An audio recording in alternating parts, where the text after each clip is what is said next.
Hi everyone, my name is Alan Polito and I'm the Executive Director for the Princeton Review of Orange County and Inland Empire. This webinar is called Interpreting Your PSAT Scores, and as you can see, my contact information is on the bottom left-hand side, so feel free to send me an email if you have any questions at all about the information I discuss in this link. Also, on the bottom right, you can see that if you text OC Prep to 877-877, you can receive more information about college testing from the Princeton Review as well. So the agenda for this particular presentation is as follows. I will be discussing your PSAT exam results, National Merit Scholarship, the changes coming to the SAT, the ACT, and a testing timeline as well. So let's go ahead and get started. So first of all, your College Board PSAT score report should look something like this.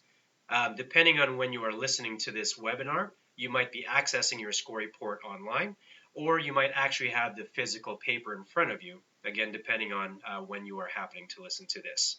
The first thing I want to point out for this slide is are basically the different sections, the two different sections on the left and the right sides. As you can see, each section is scored from a minimum of 160 points to a maximum of 760 points.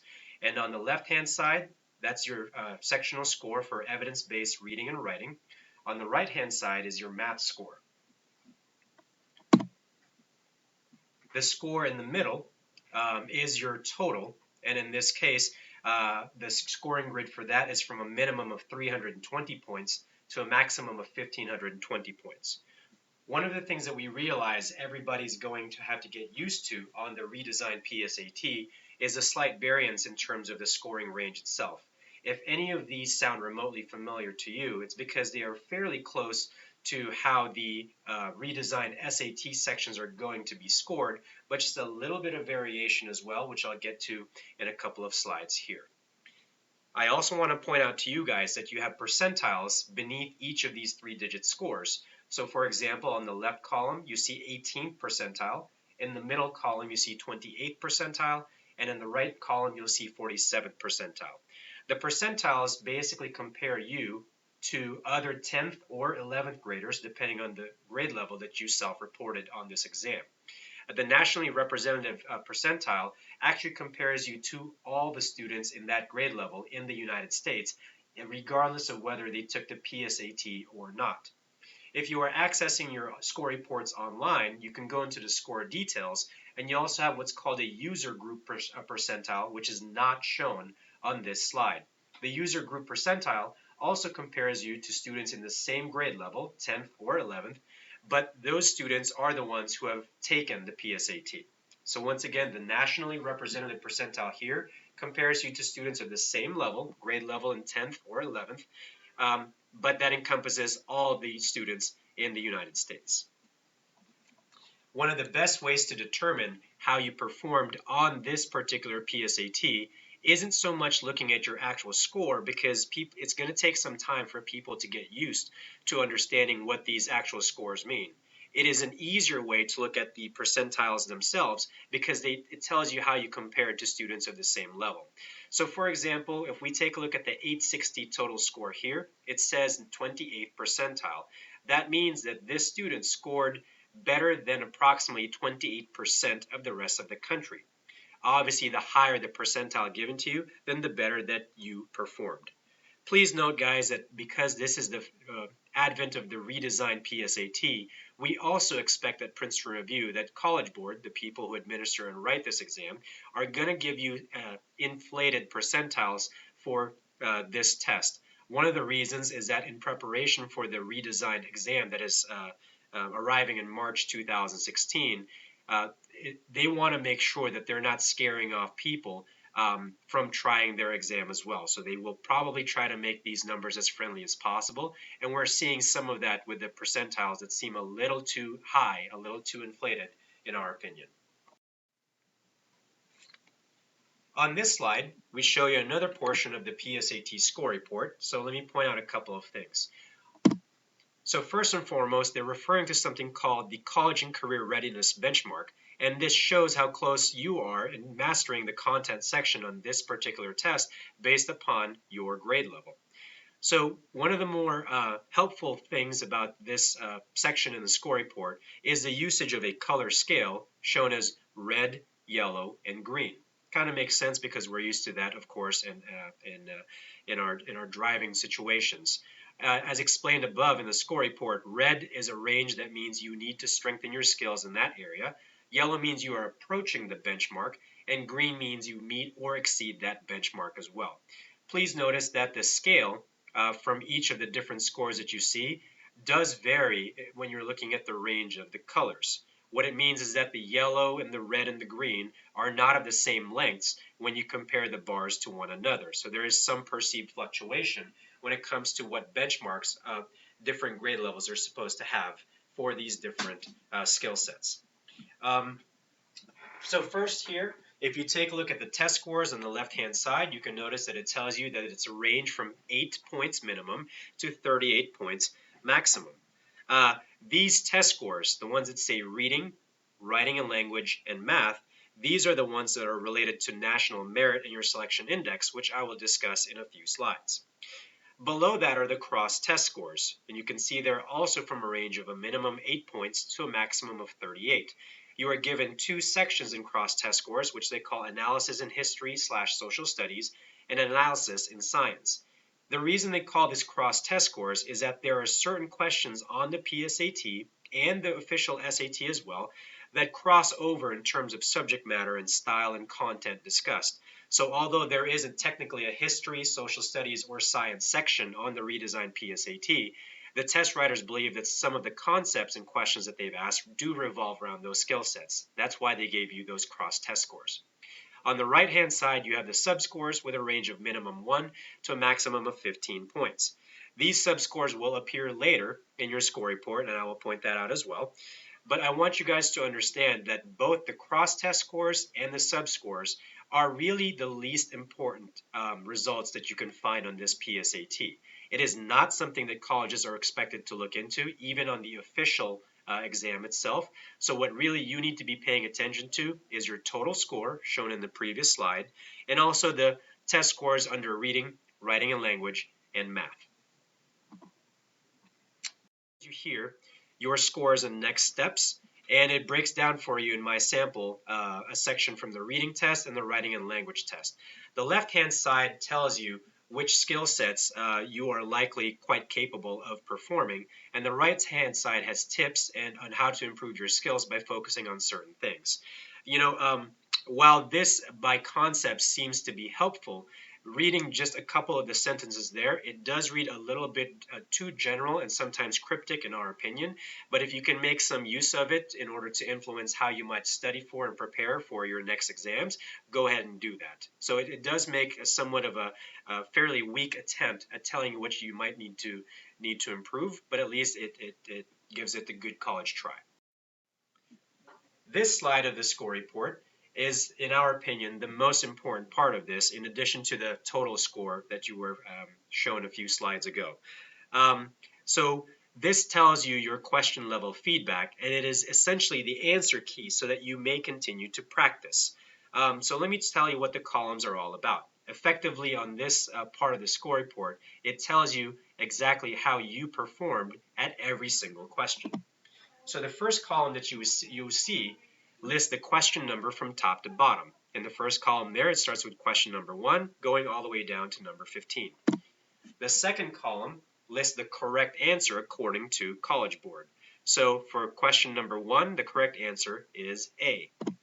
The crucial part here is the third column where it says your answers. This is how you performed. A check mark means you got it correct. A letter of any kind, especially in this case a red letter, means you got it wrong. So for number 7, the correct answer was C as in cat, but this student put down B as in boy. If you see sort of a 0 with a dash through it, or an O with a dash through it, that means you omitted it, you left it blank. The fourth column shows you the difficulty, and it's used in symbols. So where we find that there are 3 different squares there, it's easy, medium, and difficult. So if one square is filled out, that's easy. 2 squares are filled out, that means medium. 3 squares are filled out, that means difficult. And what you can see from time to time is that there is some sort of progression that occurs from easy to medium to difficult, but that is probably more prevalent in the math section than anywhere else. This column shows you the subscore, which I referred to in the other slide, where it talks about your subscores. They give you these acronyms. So for example, HOA means heart of algebra for one of your subscores here. And it attempts to tell you the category and the concept that is being tested the most for that particular question. And finally, the cross-test score. So that shows up once again. As mentioned beforehand, a few of these questions have crossover concepts that go into things like history, science, or social studies. And so they identify for you which questions seem to have that type of connection. On this slide, it refers to the National Merit Scholarship, and the most important thing is the selection index, which is shown to you in this slide as the number 124. So the National Merit Scholarship is effectively one type of scholarship that is attached to the PSAT, assuming that you are taking it during your junior year. So here's one of the more possibly complicated things that I had to explain regarding National Merit Selection Index versus your PSAT score. So the selection index that you see here represented by 124 is not your PSAT score. So I'll repeat that. The selection index shown to you here as 124 is not your PSAT score. The PSAT score that you received was in one of the first couple of slides I showed you beforehand. The selection index is a number that this exam will use to determine if you are going to qualify for National Merit Scholarship. Now, how do they actually produce this number? Shown by this red arrow, it actually tells you. What you effectively have to do is you have to add your reading, writing and language, and math test scores, shown to you in the previous slide, add them together, and then you multiply that by 2. That is how you will get to the selection index. Now, why did they do this?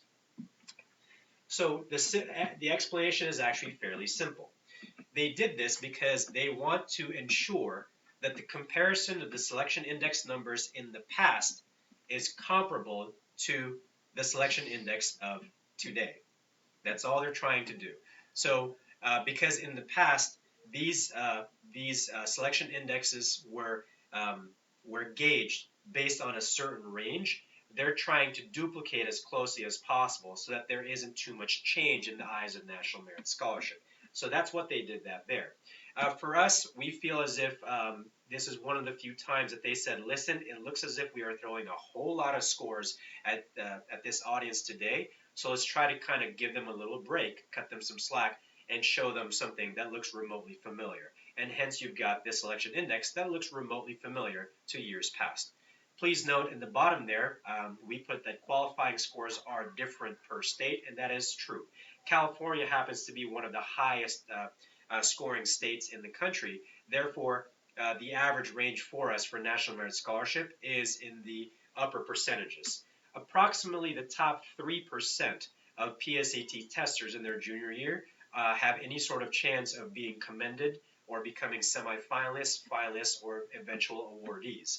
Out of the entire number of students who take the PSAT during their junior year, approximately only 0.5% of those students will ever receive any actual financial reward from National Merit.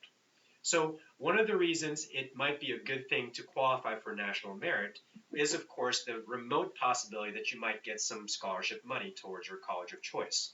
But another reason to do well in the PSAT during your junior year is that it allows you, especially if you are rewarded, whether it's commended, semifinalist, finalist, or actual awardee, you can put that on your college application. And certain colleges will give you more scholarship money if you are attain any of those levels. And at the same time, it simply just looks good in your college application. But I do want to stress the fact that you cannot actually turn in your PSAT score on a college app. So that doesn't matter to them at all.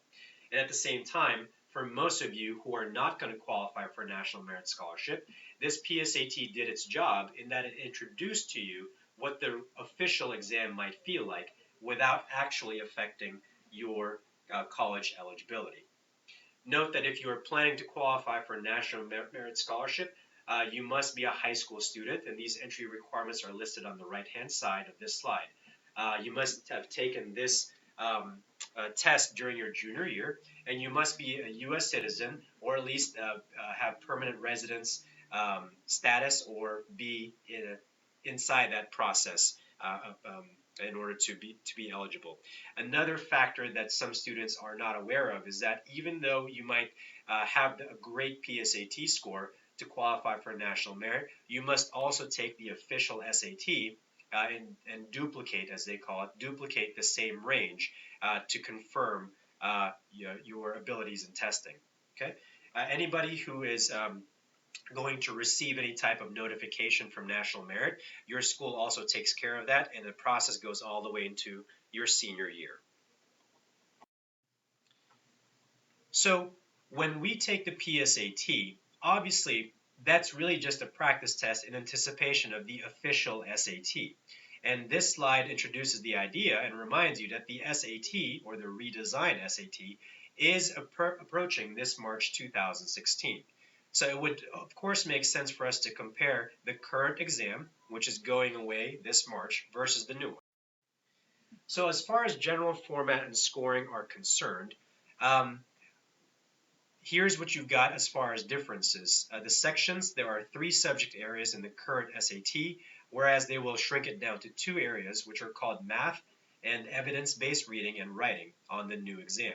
Scoring as well will shrink down. It currently is at 2,400 points total, whereas the new composite score is going to be 1,600 points.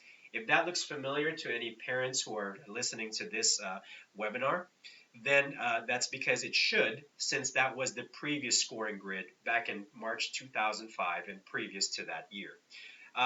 So one of the benefits there, of course, is that if you are a parent who happened to perform well on the old scoring grid of 1600, you can now start bragging once again about your score beforehand.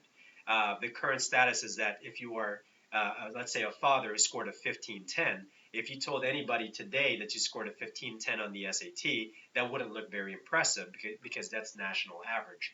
But if give it a year or two as people adjust their perspectives, you can then walk around with your head held up high saying you got a 1510.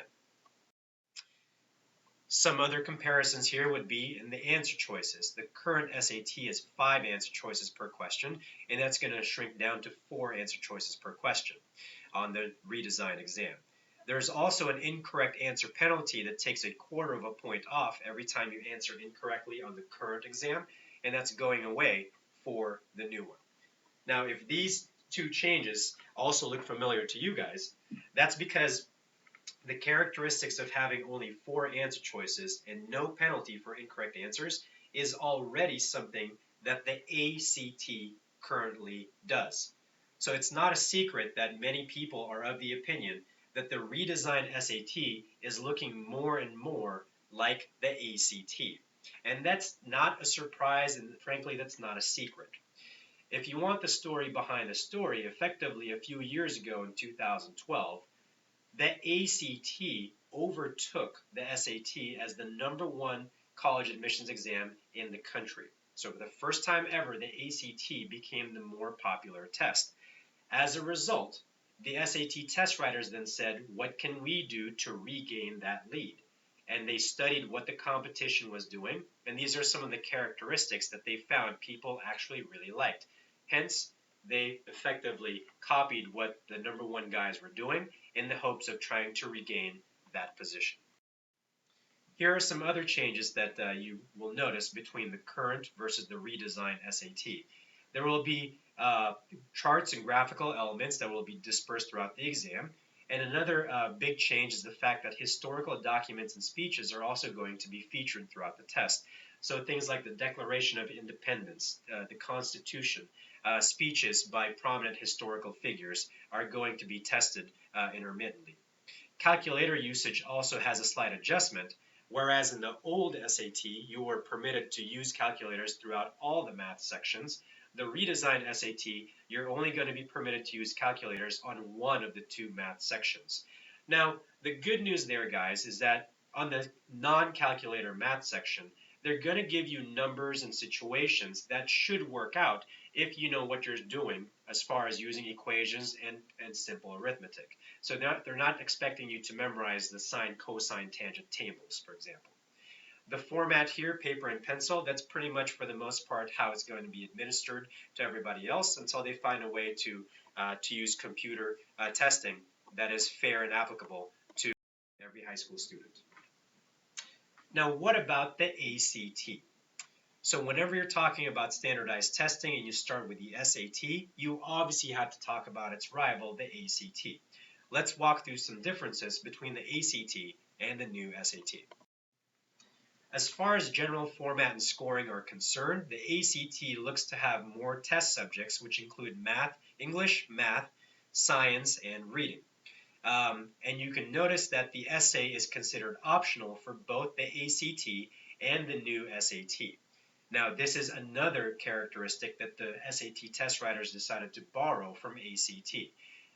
So you have the option of sitting at the end of each test and completing the optional essay or turning in your answer booklet and basically leaving the room.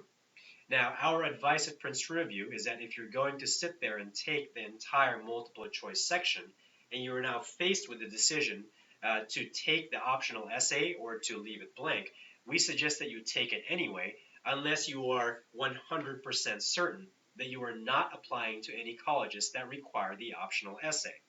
As far as the anecdotal evidence there, if you're applying to a university, if you're applying to a private school, if you're applying to an Ivy League school, those schools and schools of that caliber typically require the optional essay anyway, whereas state schools or state colleges typically do not require that. So as I mentioned, you must be 100% certain that you are not applying to any college, not even one, that will require this optional essay. Otherwise, you might as well just sit there and take it anyway. The scoring grid is significantly different, of course. The ACT retains its composite score out of 36 from 1 to 36, whereas, as I mentioned before, the redesigned SAT will have a composite score out of 1600 with a 200 to 800 score range for each of the two areas. For answers, you can see that the answer choices are the same. You've got 4. An incorrect answer penalty, there isn't one. And you can see where the redesigned SAT is really looking more like the current ACT. And after you've compared those two, then the obvious question becomes, well, which test is right for you?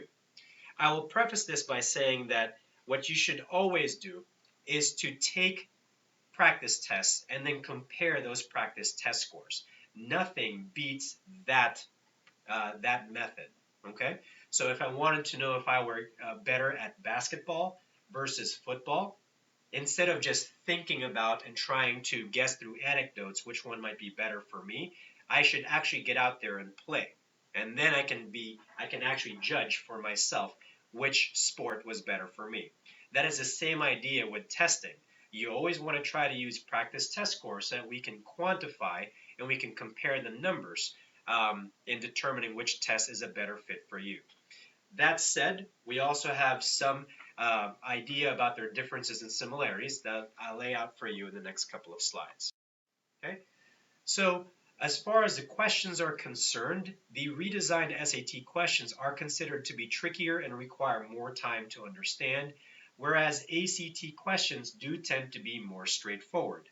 Anecdotally, the ACT has always been a better fit for students who tend to work hard in school and receive good grades as a result of that hard work.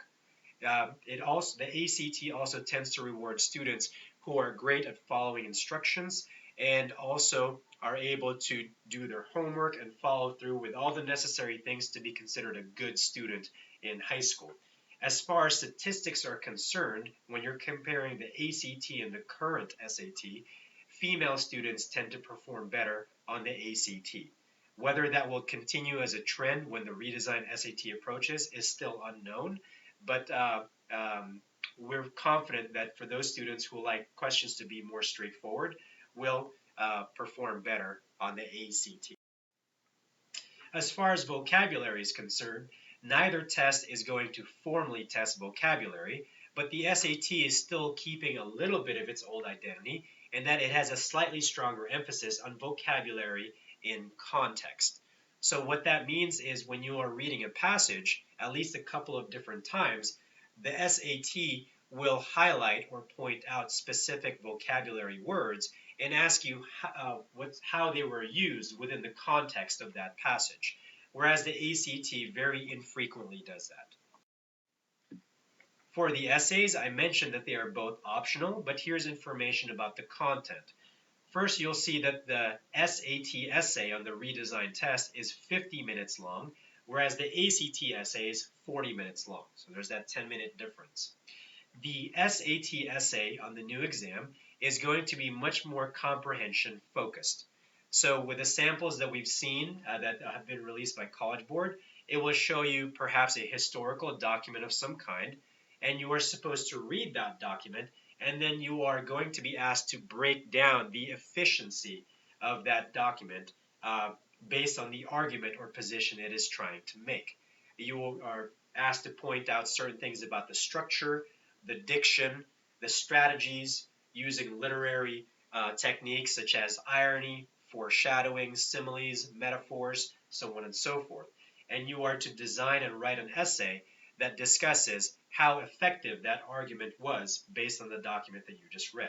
You are not to give an opinion whether you agree or disagree with the position. You are supposed to describe how effective the author made the argument. For the ACT essay, this essay wants to see how well you can evaluate and analyze complex issues. In-house, we're calling it the 3-box essays. So if any of you have not seen this yet, let me describe that for you. So the ACT essay will lay out a situation for you. The first one they released was discussing machines and technology and how common machines and technology are being used throughout society today. Then you have 3 different perspectives located in 3 boxes below that.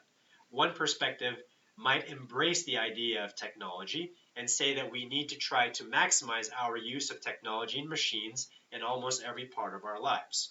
Another perspective might say that we are using way too much technology and automation, and we should really try to cut them down or get rid of it altogether. And the third perspective might say technology and automation should be applied, but only selectively. For those positions in our society or occupations that still require human touch, we should always have people performing those tasks. Okay, so you can see sort of the difference there as far as concept between the 2 exams, and you can use that to determine which one sounds a little bit better or worse to you. For the science, the redesigned SAT does not have a formal science section, so if you are a true science phobe, then the SAT might be a better fit for you. The ACT retains its science section, but we will actively remind you that that science section tests most of your critical thinking skills and not so much your formal science knowledge. So it is a bit of a misnomer for the ACT to continue calling this a science section because some testers believe it requires outside knowledge of biology, chemistry, and physics. That's not true. Every question that you are asked on the ACT science section can be answered by simply reading and using critical thinking skills from the passage that was actually given to you. Yes, it looks and feels like a science passage, but more often than not, what you have to determine is simply by using critical thinking skills and reading comprehension skills. The math for the redesigned SAT and the current ACT are both going to test the same advanced math concepts that will range from arithmetic to algebra 1 and 2 to geometry and trigonometry. So the redesigned SAT ramps up a little bit because they never tested trigonometry before on any previous SATs. As far as the tools, I did mention this beforehand, but on the redesigned SAT, you do not get a calculator on all the math questions. You get to use the calculator on one math section. You do not get to use a calculator on the second math section. For the ACT, you are allowed to use a calculator for all the math questions. And if you still need more information and more help about deciding which exam is better for you, you can actually go to princetonreview.com, and we have a short quiz that you can take. It'll ask you several questions, and based on your responses, it will give you a suggestion as to which exam might be a better fit for you. But I will once again reiterate that the best way to determine which exam is a better fit is to use practice tests for these for SAT and ACT and to compare those numbers. So here we come to the part of the presentation in which I discuss the testing timeline and just a little bit of college admissions as well. So you can see here that we've laid out for you starting with freshman year all the way to senior year as well. If we start at freshman year, really this is just about focusing on your grades and your activities. The segue from 8th grade to freshman year can be very difficult for certain students. So you really just want to make sure that you are adjusting properly and ensuring your academic success moving forward from your 9th grade. Now, as far as your classes are concerned, depending on which colleges you are applying to, the general advice is to try to take the most challenging courses that are available to you. So we're not telling you to take a dozen AP classes in your entire high school career, unless of course you are planning to apply to very competitive schools. Then you'll need to use as many AP honors or IB level classes as you possibly can. But that again is different from student to student. So when we say take challenging classes, we mean that will be different for every student. So try to push yourself without going overboard. As far as grades are concerned, obviously you want to try to earn the best possible grades for you within those challenging courses that you are taking. Activities, make sure you participate in activities that you enjoy and not just for the sake of putting it on a college application. We've found that students who actually select their activities because they feel passionate towards those activities are also the happiest students who feel the most fulfilled, especially as high school tends to wind down. We've also found on the opposite spectrum that students who only do activities because it quote unquote looks good on a college application are typically the most disappointed, especially if they don't get accepted into their top choice schools. They feel as if they wasted all their time in those activities. And that certainly is the wrong approach. If you're going to play football, if you're going to play water polo, if you're going to be a cheerleader, if you're going to ice skate, we hope that at some level you actually like doing those things. When you move into sophomore year, it's still the same idea of taking challenging classes, earning the best grades for yourself, participating in activities that you enjoy, but we also added this idea of practice testing. And that's because you want to dip your toes into the water and ensure that you aren't shocked by the time you hit junior or senior year and you're testing for the first time. Taking a 4-hour test, even if it's a practice, is something that is not common for most high school teenagers. So attempting it for the first time in sophomore year is a really good way to do it. Certainly some of you more advanced and more college minded students might take practice testing freshman year or even earlier than that, but that's a personal choice. Now, the summertime between sophomore and junior year is really the best time to prepare for your SAT or ACT, depending on your chosen exam. The reason summertime is the best is that you avoid the natural conflict with schoolwork and extracurricular activities. Yes, I realize most of you are still quite busy over summertime, but there is no way you are more busy versus during the school year itself. So if you are choosing to prepare formally, then we highly suggest doing it the summertime before junior year arrives. Once you are in your junior year, we also realize that your grades and your schoolwork are going to take a lot of your time because, of course, junior year is seen as the most difficult high school year. You also want to continue participating in your activities, and junior year is also when you take your official exams. So we listed a whole slew of them for you there. You have the PSAT, which should be taken during October of your junior year. Remember, that is the one time you may qualify for National Merit Scholarship. And then you should also take your SAT and or your ACT sometime during junior year. Nationally, many juniors will wait until the springtime, but there is a percentage of juniors who decide to take it earlier than that, depending on what their plans happen to be. For example, if you are a high-level junior who wants to apply early to colleges, you might decide to take your official test in the fall because you have to turn in your application a little bit earlier than everybody else. You should also consider taking the subject tests, which are typically taken in the springtime as your classes wind down. If you're not aware of what subject tests happen to be, let me explain briefly. So we've discussed the SAT and the ACT throughout this presentation, but there's a separate roster of exams called the SAT subject tests, and these are 1-hour subject tests that are related to specific classes you've taken in high school. Certain colleges will require these SAT subject tests in addition to an SAT or ACT score. So typically universities, private schools, and Ivy League schools are much more likely to require these additional subject tests from you. And sometimes it'll be a recommendation or requirement of 2 or perhaps even 3 different subject tests. So you must research your college list to determine which ones are going to require subject tests and which subject tests you might have to take. In the summertime between junior and senior year, that is a good time for you to begin planning to or actually start physically visiting schools you're interested in. And it's also when you're going to be filling out your college applications and starting on your college essays. Believe us when we say that too many students put this off, particularly the essays. If you are actually going to write a great essay for yourself, you want to start as soon as possible and not wait until a couple of weeks before the deadline is up. And once you hit your senior year, you should continue taking challenging courses, earning your best grades, and of course participating in those activities. But you also have a couple of months in order to clean up any official test scores that you weren't quite happy with.